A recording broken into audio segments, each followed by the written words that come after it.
Hi everyone, this is Natasha over here from the Nextwork team, and you are now in a session about how to not get charged by AWS. This is a highly requested topic from students all around the world, and we're excited to finally show you a few tips. Let's have a look. One, how does AWS charge me? What can I get in AWS for free? And how can I make sure I don't get charged? So let us dive into all of these different parts of AWS and pricing. First things first is understanding how AWS charges you. This is a very important concept because it is misunderstood and can get beginners afraid when they make a mistake and they accidentally end up getting charged.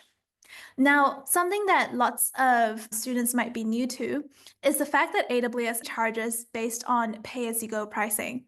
Instead of paying a monthly subscription, like you pay $19 a month for maybe Netflix or Spotify or some premium service, AWS just grabs your credit card details from the moment you sign up, and you don't get charged straight away. It's not like there's a monthly fee.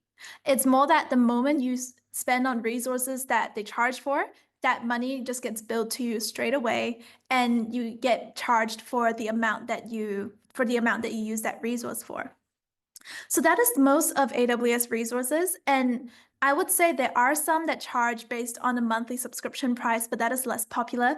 Something like Amazon Quicksite might charge based on a monthly subscription fee. But just know, as long as you're using a resource, think pay as you go. For all beginners out there who are new, I'm not sure who's new in the crowd today, but if you're a complete beginner, say hi, nothing to be afraid of, because what we're going to go through now is something that is extremely beginner friendly. You should know. The AWS Free Tier. AWS has a specific free tier that's designed to let you have a taster of their core services without getting charged. So you won't be charged, again, you won't be charged just for having an AWS account.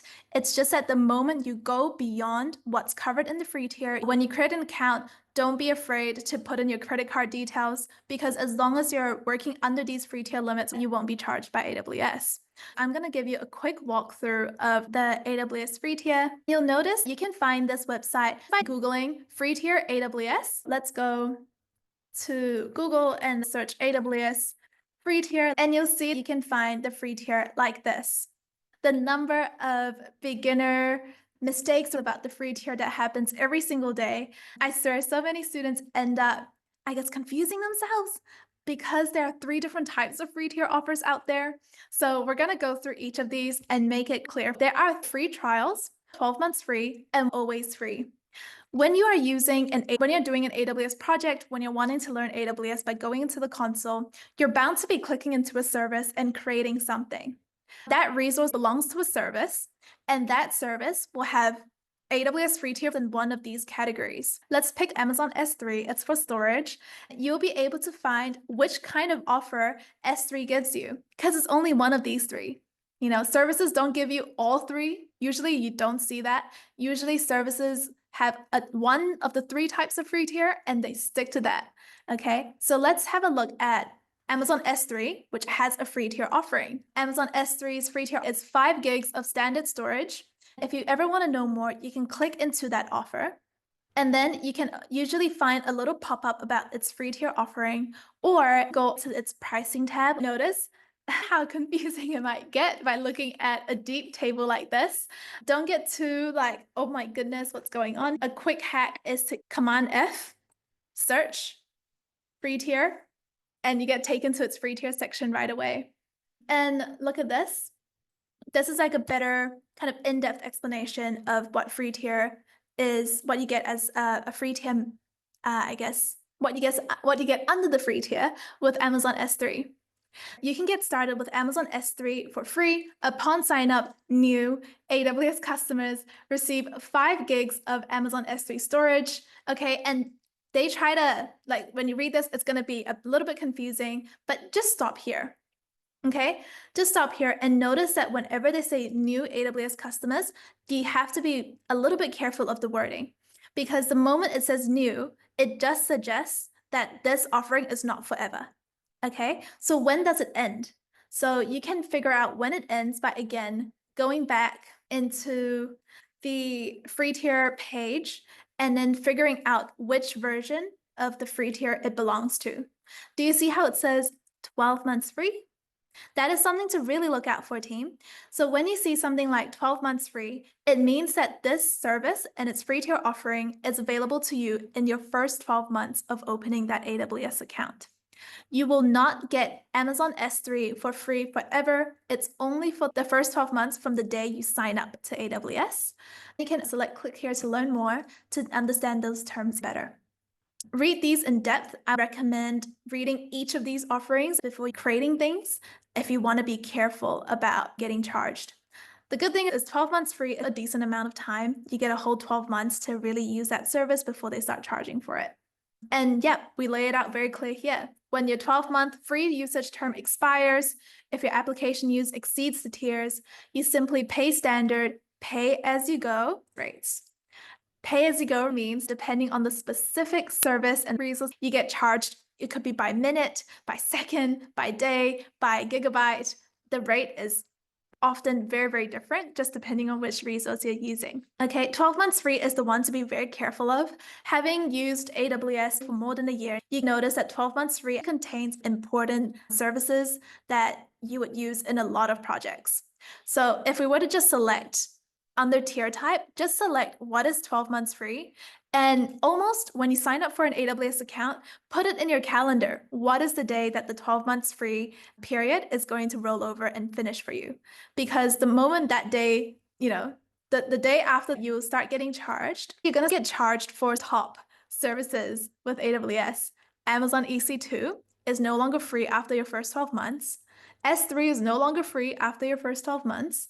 RDS is no longer free after your first 12 months, and so on and so forth with other big apps as well, services as well, like API Gateway, Comprehend, EFS Connect, Elastic Block Storage. You don't need to know every single one of these services before you start. Just know that as you do a project, before you start, check out this page and check out whether or not something is 12 months free, especially if you finished your 12-month period, your first 12 months with AWS. That is the first big thing you really need to be mindful of, because AWS products, so many are free. More than 100 AWS products are available on AWS Free Tier.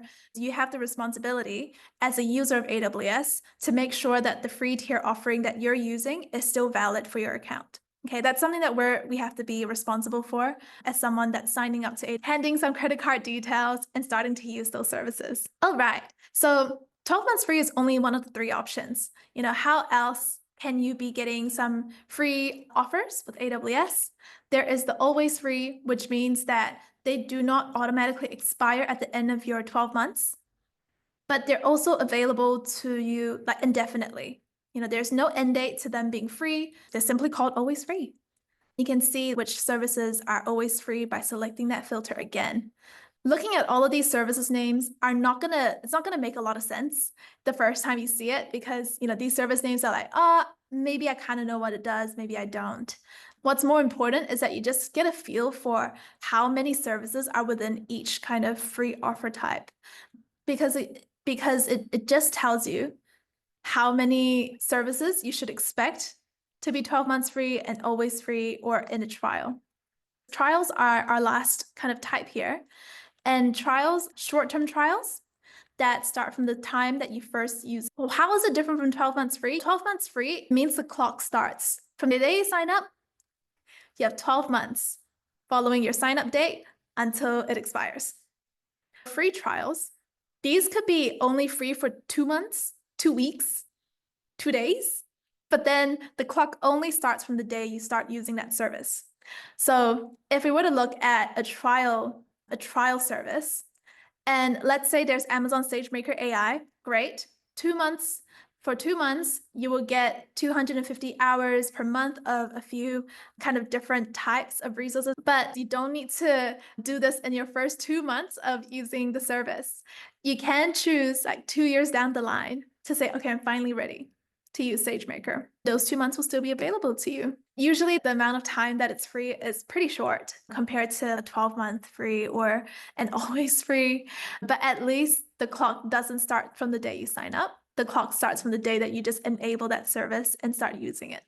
Just know that you can always use these services, these resources that AWS provides to understand different pricing models and different ways that you can get charged. I won't go into too much detail with the different pricing models because the most important part are understanding the different types of free tiers and then the fact that it's pay as you go outside the free tier. Just know that these are those two things are the most important things to know. And if you ever want to explore more about the pricing of a certain service, that's where you can go maybe S3 and select its pricing page.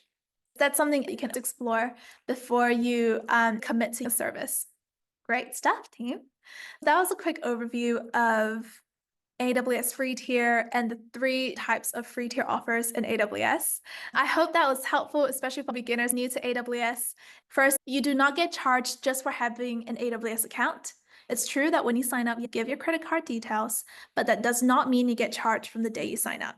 You might get a 2-cent transaction out of your account. That's because Amazon wants to check your credit card is real. Those 2 cents, if they get withdrawn from you, get returned to you as well. And that is literally the only transaction you might get if you're really careful about the free tier and you do not go over the limits. Something to be wary of when you're using services, this is point number 2 now, is that there are 3 types of free tier offers.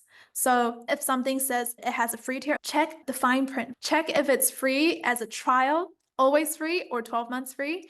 And if it's free, what are the limits? For S3, it was about 5 gigs of storage. Beyond 5 gigs, you're going to get charged. But at least now you know, as long as you're storing less than 5 gigs with S3, you won't get charged. So know the limits, know how that free tier works. And then there are pricing pages for every resource. So I know we are looking at S3, but would anyone in the chat like to suggest a random service to check out? Oh yeah, we got Justin suggesting something. Justin wants to know the pricing for Quicksite. Great, great service to search up because we actually have had students get a bit of a shock bill when they use Quicksite. An iconic service that starts free for you. You know, you can get started for free. There is a free tier. I would say this isn't the free trial. Amazon Q is not what we're looking for. We want to see the pricing. Hey, that's okay. Seems like it wants to be a bit difficult today with helping us find the information, but that's all right. As you can see, it can cost, they actually use a subscription model for charging. So Quicksite is one of those examples.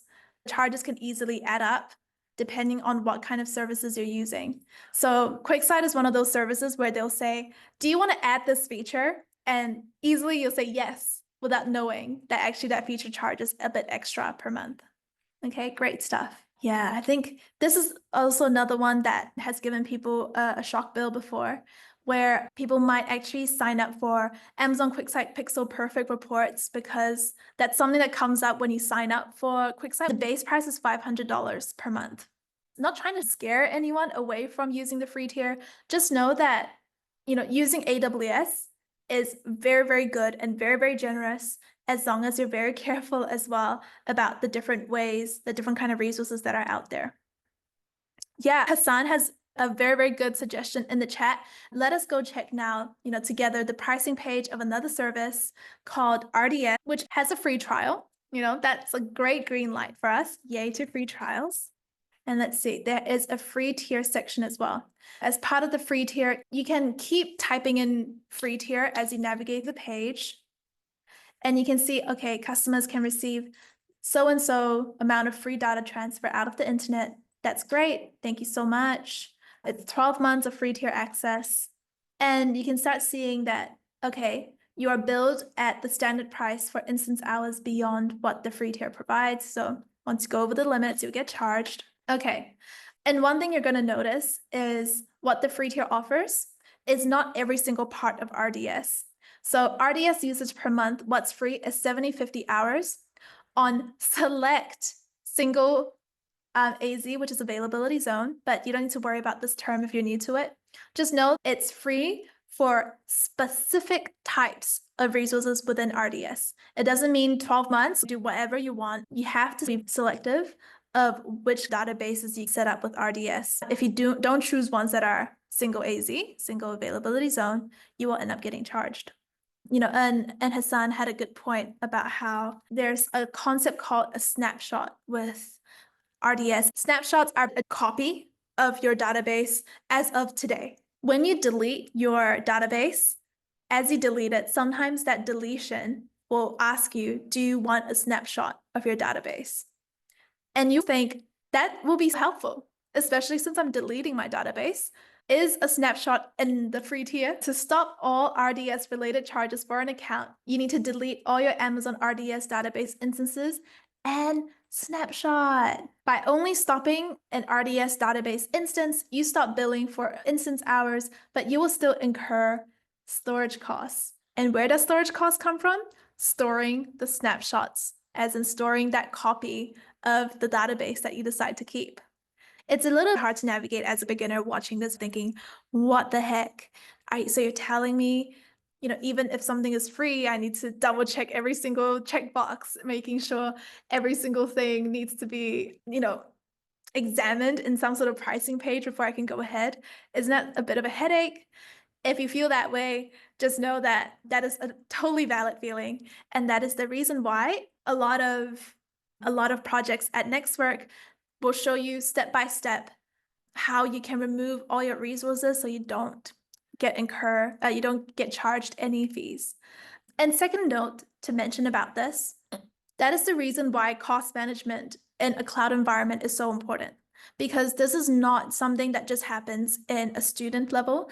This happens in an organization level.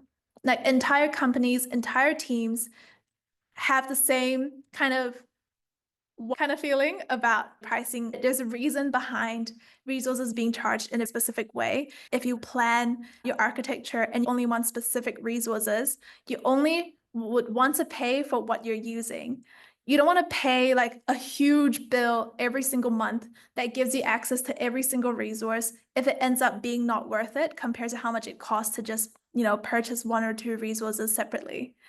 It's kind of like imagine if the grocery store like started selling fruits, but only in like huge bags, and you can only buy fruit by the bag. You'd be like, no, I want to pick what fruits I want. I want 1 apple, 2 bananas, 6 oranges, 3 grapes. AWS is similar. You pick exactly which resources you want. Be mindful, different fruits come with different prices. And you just have to be careful of making sure you're not mistaking a free thing for a pay thing for a free one, because that's when you might end up getting charged. Yeah, and I think I have a question from Serena in the chat here asking about, whether or not all Nextwork projects are free. And I appreciate the mention. I know how I mentioned most, show you how to delete resources. It is that we have a select number of projects where the resources aren't covered in the free tier. And that's when we will be very clear with you. We literally make you type out a confirmation that you understand that some of the resources are not free. Only 4 projects today, only 4 projects out of 46 in our catalog contain any paid resources. So that means if you're someone that really wants to do a project without paying, you have 41 projects to choose from. I hope that helps you get started. Thanks for joining me in that run through of the free tier. Now that you know you can get these services for free with AWS, we're gonna go through a few quick fire tips on how you can make sure you don't get charged. Here are 5 tips for avoiding charges. First, check the services pricing page, not just the free tier page. We've just gone over that tip together. If you have any other services you want to go over to learn how that works, we can add that to the chat. The reason why guard duty is specifically screenshotted here is because of a specific thing with guard duty's pricing. Let's check it out together so you can see it with me. Yeah. Okay, so let's check this out. This is another example of being very careful with free tier pricing and free tier end pricing. In guard duty, you're going to see that guard duty is, again, a pay-as-you-go service. Scroll down and you can see that there is a free trial. So guard duty is an example of a service that doesn't do 12 months free or always free. You just get guard duty for 30 days free from the day you enable it. So even if you have previously used guard duty, you can still receive a new trial for any additional guard duty protection plans you enable. So again, this is like a bit of complexity coming through for guard duties trial because they have guard duty to service and then guard duty protection plans. They're saying you can get guard duty service 30 days for free. You can still receive another 30-day trial for every additional plan that you start. But then, again, the only exception is a specific thing called malware protection, which has a separate free tier available. And to understand what you get free under malware protection, you will have to check out the malware protection free trial, the specific one that they offer. So this is another example of, a free tier offering within a service being a little scattered. It's not like a very consistent, like, oh, go to guard duty, everything's free for 30 days. Go to guard duty, things free for 30 days, and then protection plans that are also free for 30 days at a time. And then there's also malware protection, another thing within guard duty that's only free for its own period of time as well. And that's why understanding these kind of terms is a whole skill. It's a whole skill. Okay. Now, next tip, set up a zero spend budget from the day you set up your AWS account. It doesn't cost money to have a zero spend budget, but there is something that would cost money if you enable it. And we're going to go into your AWS account. No, going to your AWS account doesn't mean you get charged. Just know that being inside the console doesn't mean you get charged.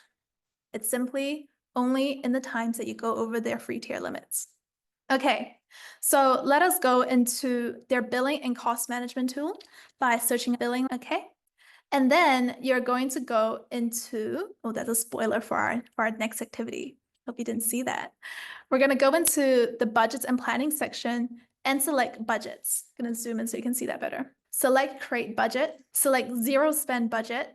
It will notify you the moment you go over 1 cent. Add a budget name, zero spend budget, your name, and email recipients.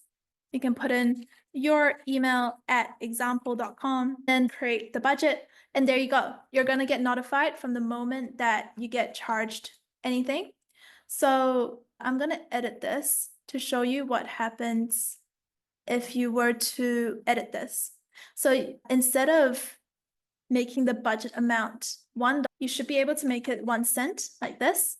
And that definitely makes sure that you don't get charged, anything more than a cent, because you'll be notified for that. You can see it's a recurring budget tracking spending every month instead of stopping. All AWS services are covered by this budget. So it's not just going to notify you if a specific service charges you more than 1 cent. It's every single service here. So pretty good. I would say at the moment, it does say when your actual cost is greater than 1 cent, the alert threshold will be exceeded. You will get emailed. There are also something called SNS alerts, which I would hold off of because I believe SNS would actually charge after you go over a specific limit. So I wouldn't touch SNS as much. Chatbot alerts, I believe, might include a charge as well. So I would leave that off. Select next. Confirm you will get emailed. Next, and then save that. Perfect. Now you're going to get notified whenever you get charged. So as you can see, you will definitely be able to notice if you go over budget. We've demoed what it looks like if you go over budget. Let's say if we had a $10 budget, it will tell us how much we exceeded it by if you were to spend $1,000. If you were to have that zero spend budget, it alerts you because we've gone over that budget. These numbers do not apply to every account. It just so happens we have this for demo. I hope that was helpful. One thing that I wanted to call out here is that there is something called budget reports. Okay, so there is something called a weekly budget report you can set up that sends updates on whether you've hit your budget. So the thing is, for myself, I have been charged before for using a budget report. So what I do is I try to delete any budget report in my account because I don't want to be charged for receiving a report every single week. And if I'm not wrong, the charges can go up to 10 cents per report. Some people have gotten it removed, but okay, never mind. It's still not removed. You can create up to 50 reports, and each budget report costs 1 cent USD once it's delivered. This is regardless of the number of recipients.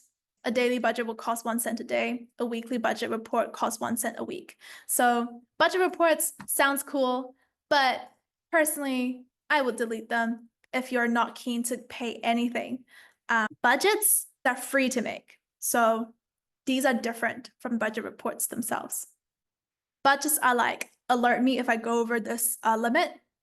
Budget reports is like, I don't care if I've gone over the limit or not, just email me every single day or every single week or or twice a week about where I'm going, where I'm at with my budget. This costs a little bit more because it's a bit more frequent, like the amount of times you get notified. So you don't need it. With budgets, you can set up a threshold, like notify me if I'm 50% through my budget. Don't wait until I actually get charged that full cent before you notify me. I want you to actually notify me when I'm 50% through. I don't know if you can do that for a 1 cent budget, but that's definitely possible if you have like something that's like $100 and you want to already get notified at $10 in, you know? That's when you can, there we go. So that's how you'll know. You can go into the alert and say, oh, when should you get triggered? So I should get triggered when it's 1 cent actual amount charged to my account, or just notify me the moment it's forecasted I might hit 1 cent. You can add another alert threshold and say, if I'm 80% through my budget, alert me. If I'm forecasted to hit 80% of my budget, alert me. This doesn't wait until you actually hit that number before you get charged. So up to you how you want to set up your budget, but you have good options. Fact 1, budgets are free to set up. Budget reports are not free to set up. Fact 2, you can set up a zero spend budget that makes sure you will get notified from the moment you will get charged anything close to a cent. So that just means from the moment you're expected to spend any money on AWS, you can get notified. Fact 3, you can get emailed to get notified, and you can also set up thresholds so that even if you're a percentage way towards that spend, you start getting notified. You don't need to wait until you're actually charged to get that email. Okay, so choose budgets, not budget reports. Choose free zero spend budgets. Set up thresholds. I would personally use the forecasted trigger so that you will not be waiting until you actually get charged, before you get a notification. Awesome. Let's move on to the next. Use the pricing calculator, everyone. I think pricing calculator is something that is very, very helpful the moment you realize that what you're using could go beyond the free tier limits. So let us have a look at the pricing calculator together. Open the pricing calculator by Googling it. You can find the pricing calculator pretty easily. First way is to head back into your console, okay, your billing and cost management console. Click on pricing calculator. You can use workload estimates to put together how much something might cost. I personally think workload estimates is a little bit, it's a bit much. I would Google pricing calculator, select AWS pricing calculator, and create an estimate. Like, this is usually a bit easier for myself. Search by location type, always choose the region that you're using. So in our case, it is US East 2, which is Ohio, and then find the services that you might be using. So let's say the project requires Kubernetes, EKS, select that, configure, and then select, let's call this Kubernetes cluster. Set up how many clusters do you want? Okay, I'm thinking like maybe 4 clusters. Do you need extended support for these clusters? Maybe one needs extended support according to the project guide. This is not true, by the way. Hybrid nodes, do you need it? Save it and add it. Add your next service. Let's say you need to use Quicksite. Configure that. We call this a Quicksite subscription. And they'll say, okay, which features of Quicksite are you using? You select those features, put in the number of users for Quicksite, the different kinds of users, set that up, save it and add it to your service. Awesome, everyone. As you can see, the pricing estimate is looking a little big. That's because I have used some beefy services like EKS and Quicksite to showcase this pricing calculator. Not every estimate is going to look this big right away. These 2 services happen to be some chunky ones to use. Okay, but I would personally use the pricing calculator whenever there is a project that you need to do and you think, oh, I might be going over the free tier limits. So, how much is that going to cost? Let us find a service that's actually free tier, covered by the free tier. So we're going to configure it to standard storage, maybe 1 gig a month, and you don't need any of these fancy kinds of services. Not much data transfer, data transfer from the internet, sure. Let's say 1 gig a month of data transfer, save it and add it. And you can see, like, if it's something as simple as S3, the 12-month cost is only 24 cents. So not every single service is going to like freak you out with a huge number.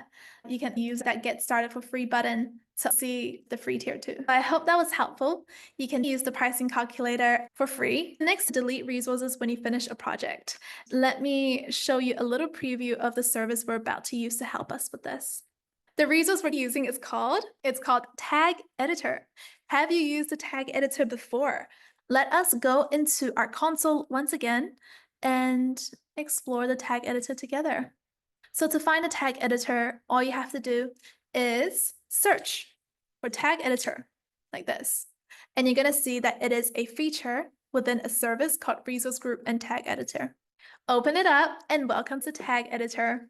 It helps you find resources to tag. So guess what we're going to use it to do? Find every resource in a specific region of our account. Start by using the tag editor, select the tag editor, then select the region you want to investigate. If I'm in Ohio, switch to the Ohio region, then search and select US East 2. Great, it's already selected. This is where you can select different resource types you want to look into. Is it going to be, specific services you want to look for? We're like, nah, let's find all resources in this region. Great. Do you want to select a specific kind of key or tag? No. I just want all the resources, even the ones that aren't tagged. So we are looking for all resources in this region. Let's start searching. Off we go, and here are all the resources in your account. You see, even the ones that are not tagged get flagged too. Wow. Across all of these services, I had this many resources left in my account. Quite a shocker, isn't it? Okay, there's quite a bit going on here. Wow. So you're going to see there are a lot of resources left in my account in this specific region. It's still loading, finding more resources for us, which is great. I wouldn't recommend selecting all and then deleting them all. That's not nice to do it. You can't even do it with the tag editor because the tag editor is only here for you to manage the tags and tag them. You can remove tags, add tags. It's about tagging. You can use a tag editor to find resources and find the specific ones to delete and delete them from there. An example of this is I could find the CloudFormation stack I deployed for a project. Because a delete failed, I would need to retry the delete to fully delete everything to really wipe this out of my account. You can do it again for all these other resources. Now back to my initial point about not doing this for every resource. Some resources just come with your account. These are default resources. These are especially important for networking resources. If you see any resource that's under the service VPC, think twice before you delete it. Okay, be very careful. Be very sure that there's a reason for deleting that resource. The moment you delete your account's default VPC, you delete a lot of things carefully laid out for your account so you don't run into errors when you try to deploy things. If you want to delete that VPC, you might just start running into errors with the random things you try to do with other services, especially EC2. EC2 and VPC go hand in hand. Be careful with the resources you delete. Search the tag editor like this. When you find a service, select your region and supported resource types. Then you can search right away. And in fact, number 3 is you don't get to just select all and delete all. You will have to delete one by one. But make sure you don't delete like VPC resources in case they were the default ones. Cool. So I hope that was helpful. That is a little tip for how you can find the resources that are still left in your account across the region. Great. Last tip is to leverage plus addressing. So plus addressing is all about being able to renew your account for another year using the same email. When you sign up for an AWS account, you will notice that you have some services that are only free for 12 months, and you might want to use those services again after 12 months. If you want to keep your free tier access, or if you want to keep that 12-month free tier, you will likely have to move to a new account and set up a new account. But plus addressing is a way where you can still set up a new account using the same email. We go through this in the Nextwork newsletter. So I will hand you off to our newsletter's instructions to figure out how to do that, because it goes through it in detail and recommend searching it up. Go find blog.nextwork.org. I'll add it to the chat for everyone over Eventbrite and Zoom. So find blog.nextwork.org and then find that cloud computing section. And when you're here, search all the way to how to use AWS Free Tier to build a portfolio. Select that, scroll to a section called Leverage Plus Addressing. Once you find it, you'll be able to find all of the step-by-step instructions for using plus addressing. Ask questions in the comment section or community. 3 key facts about this tip. 1, leverage plus addressing when you're getting close to finishing up that 12-month free under the AWS Free Tier. 2, to get all the steps, visit blog.nextwork.org and find the blog that's about using AWS Free Tier. 3, if you run into any questions, if you run into any errors, if you have any questions, just know that the community is always here to answer them. Let's move on to 2 quick tips related to being charged. If you got charged, what do I do? Very common question. 2 things to do. Analyze your bill. Get in touch with AWS Support. To analyze your bill, find the bill. You got charged. There's got to be a bill somewhere. And to find that bill, you have to go back to the billing console again. So find that billing and cost management service. And then this is important. Please pay attention. Find your bill. It might be confusing to see that there is a $0 grand total when you would have seen a big number that's like $900 before. So what's happened? What you can do is you can try to go back and look for the period you were charged. Here it says we're not charged because of credit applied. For you yourself, you might notice that you will get a number here if you got charged, and that's totally okay. If you got charged and you need to pay it off, all you got to do is scroll down to charges by service. Be specific here, charges by service, and select expand all. Do you see this expand all button? Please do yourself the favor, expand all, and scroll down. And this is where you're going to get a very, very detailed breakdown of why you were charged. I can see everything is 0 for us, except for maybe CloudWatch. As you can see, CloudWatch, we were charged maybe 52 USD for something. But then, okay, here's like a better breakdown of it. It says Amazon CloudWatch, we were charged in North Virginia. And why? Okay, it was because we went over the free tier, charged 30 cents per metric month, okay? And then there were 16 metrics that were still happening over in CloudWatch, which is why we were charged 5 USD. Keep going and you'll see that every single service has a breakdown that kind of tells you why you were charged a specific amount. Okay, here. Okay, we were charged 11 USD in North Carolina. Why is that? Okay, 1.6 USD was because of CloudWatch. 10 USD was because of put log events. And expand again. Understand you had USD $1.63 because you went over the free tier limits. And then $10 would have come because we went over like specific limits. It seems like it was because of put log events saving more than 5 gigs. Okay. Most of these charges turns out are because of CloudWatch. So the key here, okay, again, 3 key facts. Visit the bills page for billing and cost management. Select the correct billing period. It might not be January 2025. It could be 2024 December that you were charged for. Just make sure you can figure out which billing period is the correct one for you. Fact 3, go to charges by service and make sure you select that expand all button. That is going to give you the key to breaking down every single charge that you've been given and give you a hint as to why you were charged. Really helpful if you're like, why? Why was I charged? Which region? Which service could it have been? Which free tier limit did I go over? That is where you can start to get all the answers.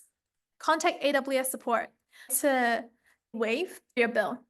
This has worked for 10 students that has gone through this process. It has worked for 9 of them, if not all 10.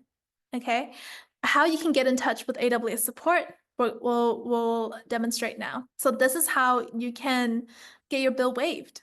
Let's have a look. So once you're here, let's say you're looking at your bill, select the Support console, account and billing, and select Create Case. Once you select Create Case, again, make sure you select account and billing.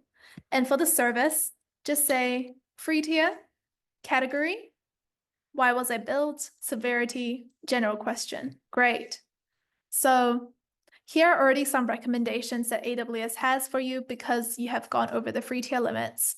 And they kind of give you a suggestion on what's happened. There's also a recommendation for tracking your free tier usage. Oh, okay, perfect. So this is a tip on how you can track your free tier usage by turning on the zero spend budget. That's really good. What's important is you go to the next step and under subject, be clear. Give all details, save your support person time. Just say charged.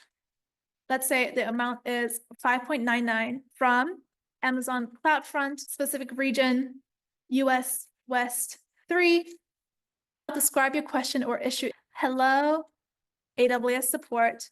I am reaching out for your help with a bill. I was charged for using CloudWatch in the, and then put in your region number, US West 2 region. I was using this service in support of a project that I am doing to learn about AWS and CloudWatch. It would be much appreciated if this charge could be credited or waived. This spend was purely for learning purposes. I have stopped the CloudWatch metric that is incurring this charge. And make sure this is true. Make sure you've actually stopped the CloudWatch metric that is incurring the charge, or whichever resource was incurring the charge. Can you please let me know my next steps from here? Make it short, make it simple, make it to the point. AWS Support can investigate your bill afterwards, but just be very, very clear that you know exactly why you were charged, the amount that was charged, and the amount that you'd like to be waived. Also give them reassurance that you have already stopped the service that is the reason for this charge. Select next step. You can select solve now to get in touch with someone over chat. But in my opinion, what is usually more effective is for you to select contact us and let them get back to you within 24 hours. If you don't hear back within 2 days, that's when you can start to select the solve now option and then get taken to a support person. The reason I don't select solve now is they prioritize cases based on what's going on. What is usually going to happen is you will not be prioritized as a support case because they might be reviewing someone else's case that's a bit more urgent for them. And getting back to you within 24 hours is something that usually does just happen for your account without you needing to wait live. So yeah, 3 key facts for this tip with AWS Support. Fact 1, visit the support service in your AWS management console. Do not shut down your account when you get charged. That is not going to stop the charge, or it's not going to stop the fact that you're getting billed. Keep the account, stop the resource. Number 2, create a case under AWS Free Tier. The request should be, why was I billed? Step number 3, write a clear, concise message. Hey, AWS Support, I was charged this amount. I am aware of the charge because of this service and region. I have stopped the resource now. If you're unable to stop the resource, if you're unable to figure out how to stop it, you can also be clear about that now. If there's anything else that you need them to know, you can attach a file, but just know that even simple requests will give them a simple request that mentions the charge, the resource, the region, and that you've stopped it. It's usually give enough information. And select the contact us option, which lets them get back to you in 24 hours. That's fact number 4. I'm seeing Sarah and Hassan asking if the recording will be posted, and it will be. Thank you for requesting that. And you will definitely be able to go back and rewatch this entire workshop over YouTube. Thank you so much. All right. So now that we have gone through, what you can get for free, how pricing works, and tips for avoiding charges, or what happens, what you can do if you get charged. We've gone through all of that. And it's still very, very okay if you're worried about getting charged. It is still a normal feeling to say, I'm still scared of the charges. That's totally okay. What you can do if you're feeling that is to check out step-by-step free tier projects that help you stay within the free tier without getting charged. Check out nextwork.org to get started. Nextwork offers AWS and AI projects that help you get started as a complete beginner. You will be able to unlock projects that go through things step by step with you. These projects are within the AWS free tier, so you don't get charged. And you also get support in deleting all of the resources to really make sure that nothing gets left behind in your account. At the end of every project, you get access to documentation that gets generated as you answer questions while you do the project. So when you do the project, you're going to get asked questions like attach a screenshot or try to explain what you've just learned. At the very end, some documentation will get generated, and this is documentation that we've just generated in today's project. Let me show you. Here is documentation we've generated in today's project that's about prompt engineering. And in this project, that will take about 45 minutes to do, or 2 hours if you go through the full tutorial. You generate documentation as you learn, including screenshots uploaded by you. By the time you post about this, know that this is everything that you've done and you've written and you've reflected about. So it's all of your work. And you even get a template for how to post about it on LinkedIn if you're shy about posting on LinkedIn. Check out nextwork.org to get started there. And if you're ever looking for support, that's where you can check out the community. So community.nextwork.org to find events, ask questions, post the work, and get in touch with the team as well. So thank you very much for checking out this workshop on how to not get charged by AWS. I promise you, AWS is a lot of fun. The projects of resources you need under the free tier within your control, in terms of setting up a budget, getting in touch with AWS Support, extending the 12 months of free tier that you get by using plus addressing. Yep, a lot of options in front of you. All right, so make the most of it and have fun. Thank you. See ya.